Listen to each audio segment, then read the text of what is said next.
Hey folks, welcome to GENXYZ podcast, and today we'll be pulling a article on financial dysmorphia, which I thought was a really interesting term, and it was really for millennials and Gen Zers who kind of suffer from this money dysmorphia. And I think we have the definition. I'd kind of like dive into that term. Yeah, it's kind of interesting just to define it before we start talking about it. What is money dysmorphia? Money dysmorphia is when your perception of your financial situation does not represent reality. It's a distorted view of your finances. For example, you might believe that you're not doing well financially, even though your finances are in great shape. You see dark clouds and a boat lost at sea when the reality is sunny skies and smooth sailing. Money dysmorphia is when someone has a highly warped sense of their financial status. They have an inaccurate reference point for what's normal. Yeah, I think there's probably different levels to that, but I actually love that kind of financial storm, and you just feel like I'm going to sink, or I should be going faster, or this should be a smoother ride, and kind of a disconnect between financial reality and financial perception, like how well they could do. And in the article, they kind of referred to some root causes of that. One root cause that really jumped out at me was just like the from social media, just the perception of how other people are doing, and like we compare ourselves to each other, and look at all these great toys and how good it could be.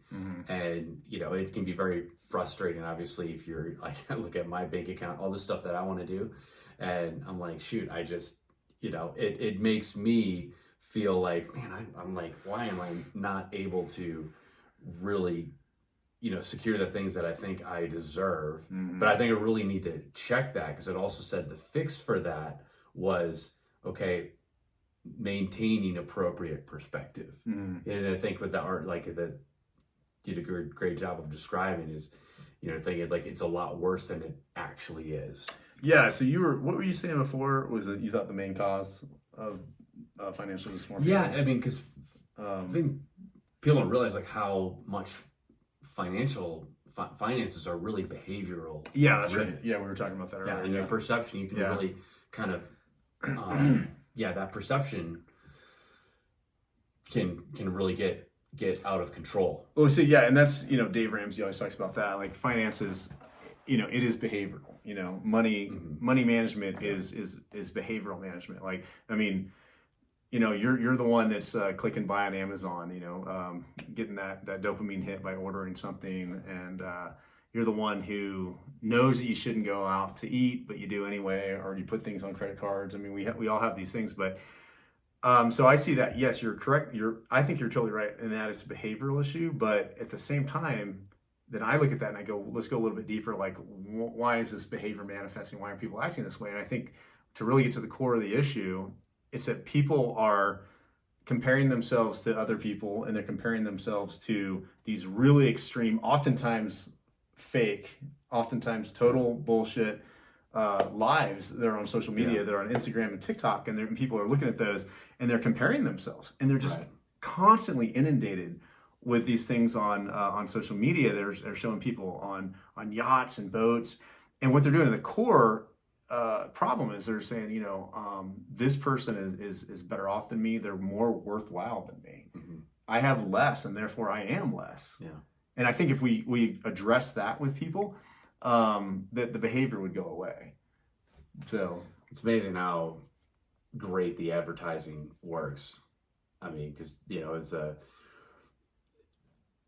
getting inundated all the time with these ads, and just kind of constant reminders of how much more amazing your life could be if you had this. If you were, if you could live like this.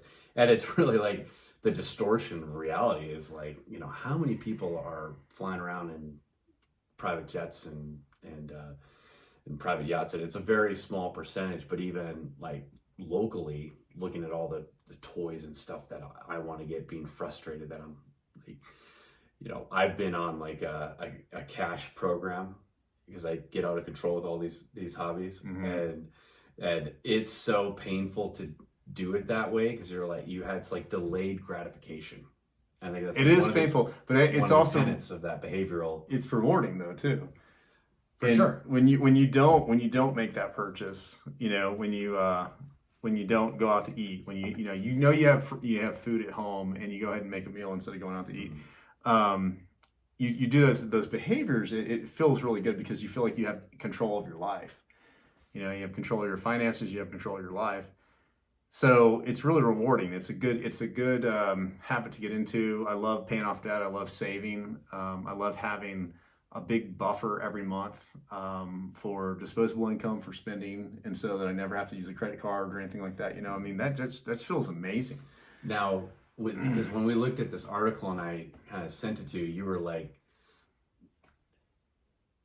looking at this kind of from the Gen X perspective, that just like the article called out, this is more of a Millennial and Gen Z problem. Yeah. And for you, you're kind of like, I don't really feel this. It didn't fit. I don't have that problem at all. It hit differently for me than it did for you, which I thought was really, that one I was like, that's a generational thing. Yeah. When I go up to Park City and I see people they pull up in like a big BMW or Mercedes SUV, and they get out and they're wearing designer clothes and all that stuff. Like, I'm immediately suspicious. I'm looking at it and I'm going, these people are like either like highly leveraged or maybe they actually are wealthy. But then I'm thinking, why are they buying a vehicle that I know that model is highly unreliable? It's going to cost them. I'm thinking about how much is it going to cost in oil changes? What's the maintenance going to be like? I mean, and then what I know also about really wealthy people, you read books like The Millionaire Next Door, people who have a lot of money socked away in the bank, and are consistently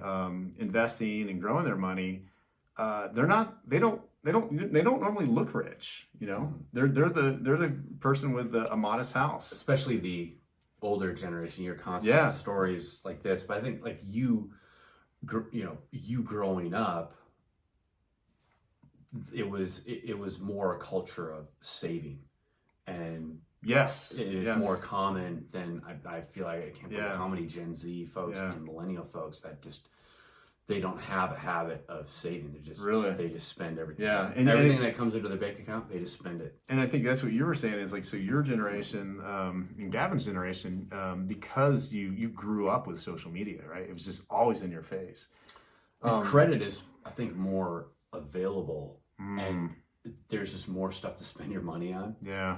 I mean, it's just the amount of product out there has just kind of exploded. But I also think, I am not saying I wouldn't do the same thing as any money that comes into my bank account. Trust me, I spend it. I'll figure it out. But, for my saving habit, I had to increase automatic contributions from like my paycheck that go to those. And it's like an automatic withdrawal. I never see it. Yeah. And I know that because of that behavioral thing, if I see like the money in the bank account, and maybe obviously I would probably struggle with that more so than I do now. But man, I just kind of feel for it. That's what struck me about this article, is that this is a real problem for Gen Z and millennials, is they're looking at how great life could be if they had more money, and really I think it's like they're actually well better off than they even realize if you step back and take a look at it holistically. And even like looking back in the future, like you were saying, like the delayed gratification, it means more if you save up cash and you go and then you drop for that, that toy or that special tool or whatever. Whatever you want, as opposed to like, just go and swipe with a credit card, take it home, and then spend the next 2 years paying off a set of golf clubs or whatever. Totally, but the other side of it is, the more financial control you have, the more control you have over yourself. But I think also the moment that you start to compare yourself to other people, you're already in a losing state. You're already in a losing situation, and I think that's where people, they become unhappy. They get in really bad financial habits and put stuff on credit because there is a link there to ego. There's a link to your ego, to your false self, right? If you're just like completely content with yourself, you can just be sitting anywhere. You can just be sitting out in the woods in a tent and just be happy, and you just be hanging out with friends because, you know what life is really about. It's about connections. It's about people. It's just about being alive. But there's so much connection to ego. Like we connect, like how big is your house? What type of car do you drive? All these things are tied to our sense of worth, our sense of self-worth, you know? And if we address that, I think that it would solve a lot of problems. You know, it would help people to not go down those bad financial roads. Well, there's a couple fixes that they announced. We kind of referenced it earlier. I know for me, what's really helped is doing checks and balances on my perceptions, and that's a great way to kind of get after the money dysmorphia. But I do really feel like for a lot of Gen Zers and millennials, maybe less for the Gen Xers in the world, but that lack of saving and building up kind of like a financial fortress, because tough times are going to hit, and it's like if you are not planning for these market crashes, if you're not anticipating market downturns, you're not anticipating problems, car breaking down, whatever, people have like no margin. Obviously, I think that's going to lead to a lot of undue stress. Knowing that, like, oh my goodness, if I had a $2,000 emergency, I couldn't cover it. What it is ultimately it's the the marshmallow test. Have you heard of that before? It's in psychology. It's like a old test. I think they did it back in the 60s or 70s, and they would bring these children in, like 2, 3, 4-year-olds, and they would put a marshmallow on the table, and they would say, okay, like, if you can wait 5 minutes, you'll get this entire bag of marshmallows, right? And then the researcher leaves the room, and they found that like kids like under, I forget what it was like 3 or 4 years old, kids under a certain age, it was almost impossible for them to wait to get the entire bag of marshmallows. They would just go and they would eat the marshmallow on the table, right? And that varies. And so, I mean, kids all the way up to like, I think the age of 8, had issues, but some kids did have impulse control. Some kids were able to wait, right? And this is the adult version of the marshmallow test. This is, hey, we want that. I want that new MacBook. I saw the Apple Watch 10 came out. I was like, immediately, I was like, oh man, I want that. That looks pretty cool, but I don't need it. I've got an $800 Garmin that does everything that does. It's not as pretty, but it's fine. I don't need it. So that's a marshmallow test for me, and we're constantly being presented with situations like that where we have to, rein ourselves in. And but I think the more you can do that, the more in control of yourself and your life that you feel. What did you think about the in the article they referenced it wasn't a financial coach, it was a financial therapist. A financial Yeah, it was funny because they're talking about a financial therapist, and I'm like, wait a second, like if you're trying to figure out your finances, maybe the first thing you should do is like stop hiring a financial therapist because they're probably not cheap. That sounds pretty expensive. I think the financial therapist is like more of a researcher. It kind of felt like, the reason I kind of actually liked the term is because you have like a financial planner and a coach, but if you get a financial planner, and I think this is really like people looking at like what's the mathematical equation to fix this, they kind of very technical about the details, where a financial therapist would be someone that's going to target the behaviors that are leading you to have these negative perceptions about your financial situation. Yeah. And then, so we were looking at this, and it was funny when you and I were discussing this, we were talking about, there was this, I have always heard this study, and I'm sure a lot of people have heard this, that money is only correlated with happiness up until about $75,000. And then, so if you adjust that for inflation in today's dollars, that would be 100. And when the study was done, in today's dollars, that's 108,000.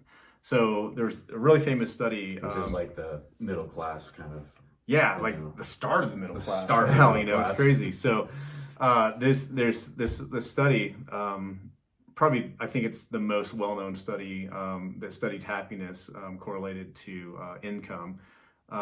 Basically states that happiness is positively associated with higher levels of income, but only up until $108,000. Well, a new study just came out that somewhat debunked that. that's looked at the metric that they were using to define happiness. They found that in the original study it was kind of a crude metric, and so now they're looking at more overall well-being, happiness as a state of well-being, and that more accurate metric, this new study is saying that there's actually a direct correlation between income and happiness, and there's no ceiling on it.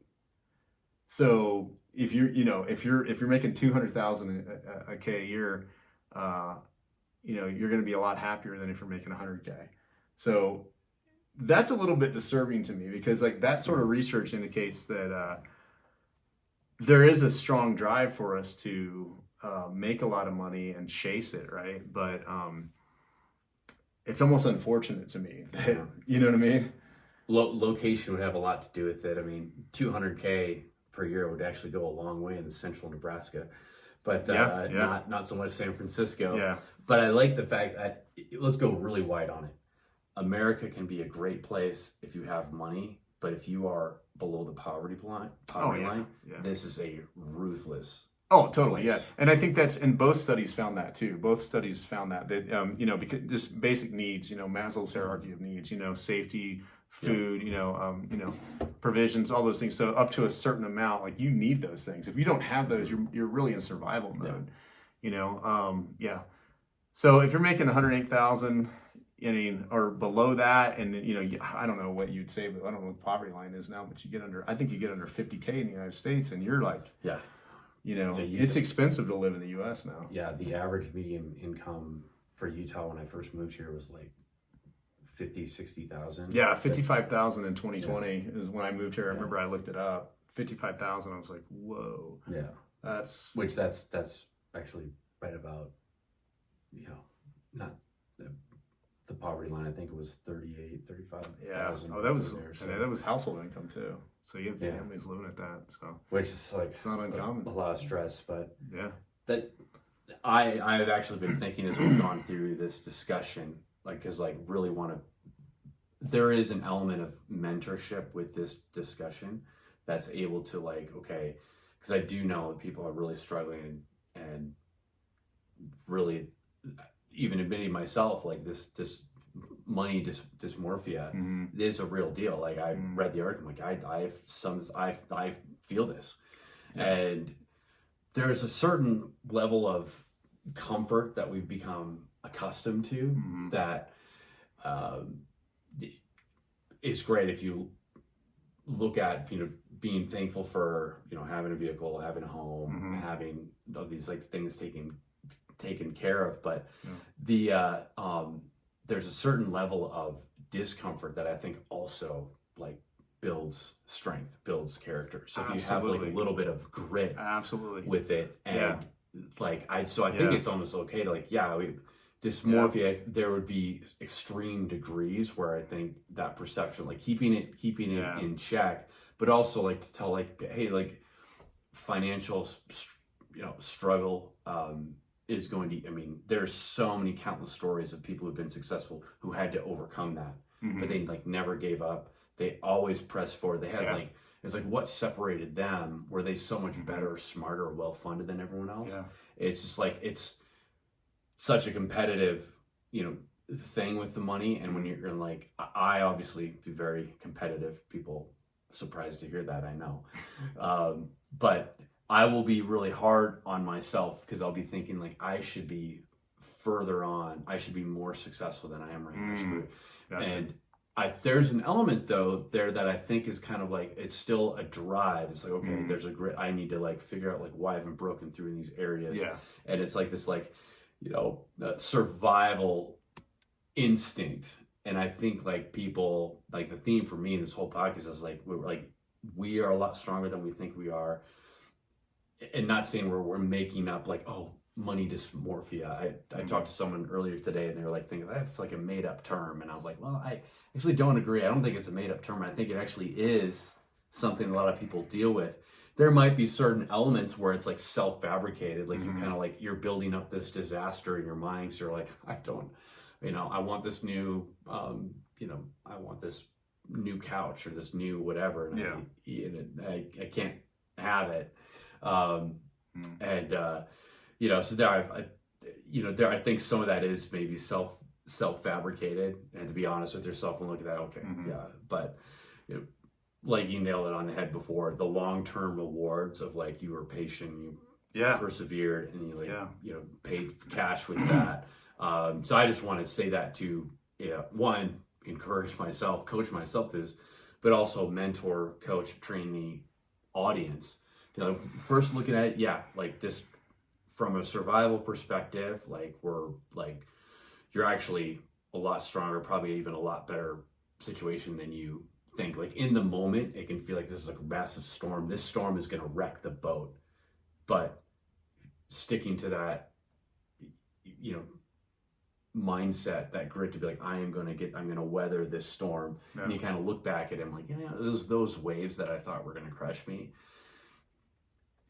I actually handled that even a little bit, better than I anticipated, in hindsight. Yeah, I think every time that you overcome some hardships, some challenges financially, or you just, like I said, you just flex that control, you pass the marshmallow test, you gain a little power, you gain a little self-respect, and you become a little more confident. And I've gotten to the point now where I take a lot of pride in having my finances squared away and building a lot of wealth and actually looking poor. Like I would rather look poor. I don't want to have a bunch of flashy stuff. I don't want people to judge me for how much money I have.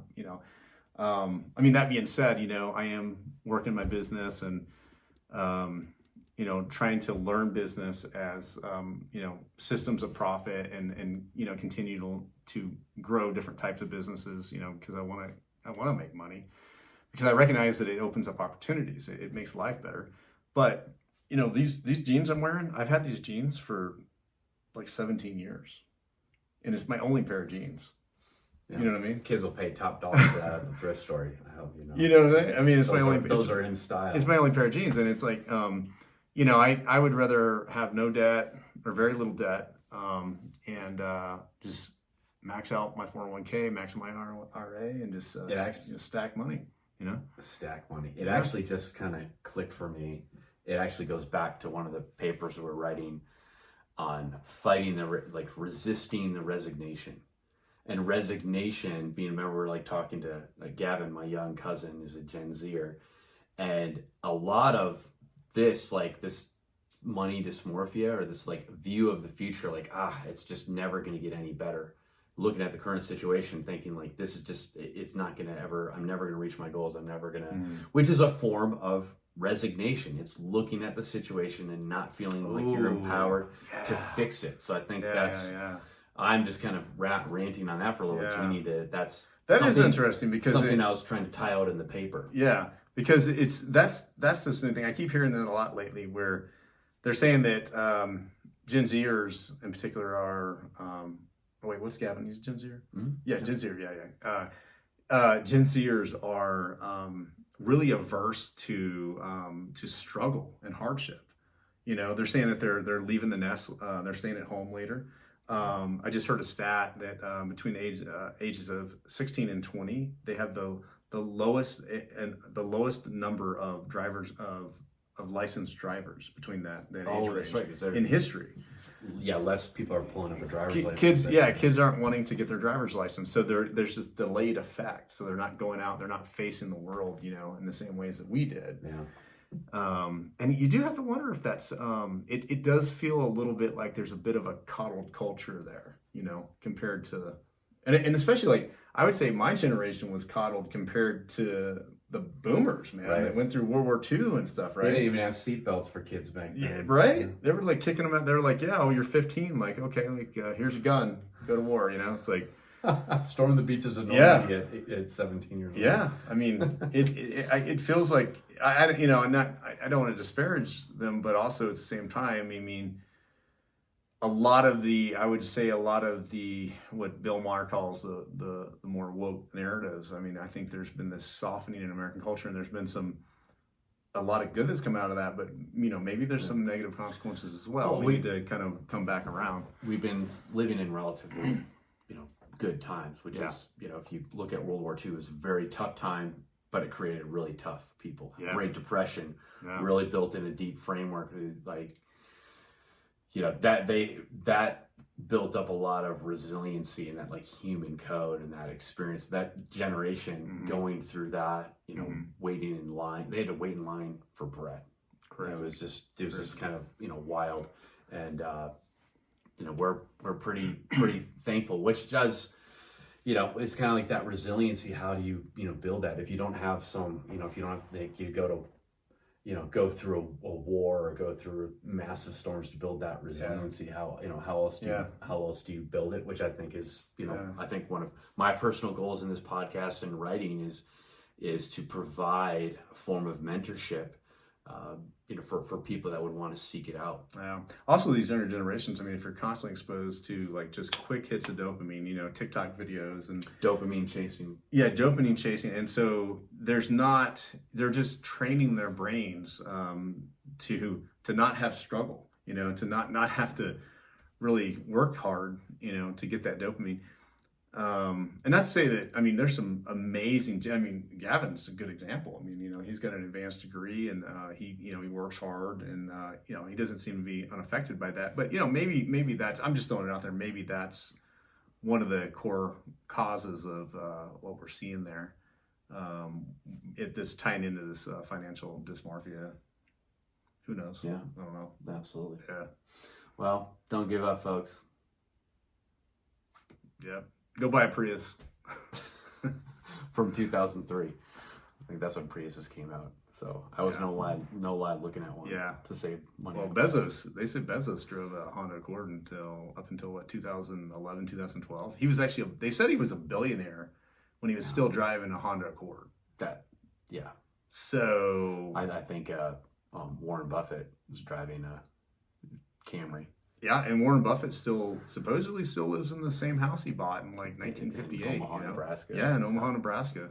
Yeah. So, that goes back, and then you read that book, The Millionaire Next Door. I mean, it's the people who get rich are the people who can pass the marshmallow test as an adult.